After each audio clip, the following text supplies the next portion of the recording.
কৃষি কাজ করা অনেক ভালো কাজ, কৃষি কাজ করা অনেক ভালো কাজ।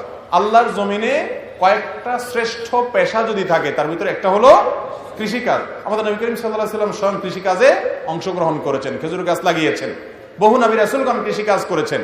এবং কৃষিকাজ এমন গুরুত্বপূর্ণ কাজ যে এই যে দুর্ভিক্ষের ঘনঘটা শোনা যাচ্ছে সারা দুনিয়াতে, অর্থনৈতিক মন্দা, যুদ্ধের কারণে, নানা কারণে, এখন কিন্তু সারা দুনিয়ার সবার মুখে একই সুর যে খালি জায়গাগুলোতে গাছগাছাল লাগান, ঠিক না? তো ভাবসাব আসে সুখের দিনে, যখন বিপদে পড়ি আমরা তখন সবাই জায়গায় আসি। নবী করিম সাল্লাল্লাহু আলাইহি ওয়াসাল্লামের এত হাদিস আছে কৃষিকাজের ফজিলতের ব্যাপারে। মা মিন মুসলিমিন ইয়াজরাউ যারআন আও ইয়াগরিসু গারসান, কোন মুসলমান যদি কোনো গাছ লাগায়, কোনো চাষাবাদ করে, সেখান থেকে কোনো পশু পাখি খায়, আল্লাহ রাব্বুল আলামিন ওই লাগানো বালা ব্যক্তিকে তাদের খাওয়ার কারণে সাদকার সওয়াব দিবে। আমি প্রায় বলি যে আপনি 200 মানুষ খাওয়াতে পারবেন।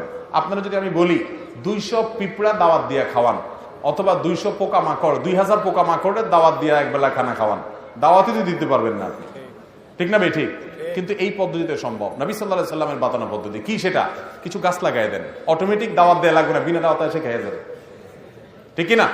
তো এই জন্য কৃষি কাজ করা খারাপ জিনিস না। আপনার বাপে খারাপ বলে, অন্যরা খারাপ বলে, এগুলোকে আপনি কেয়ার করবেন না, তাদের সাথে বেয়াদবি করবেন না, আপনার কাজ আপনি অব্যাহত রাখেন।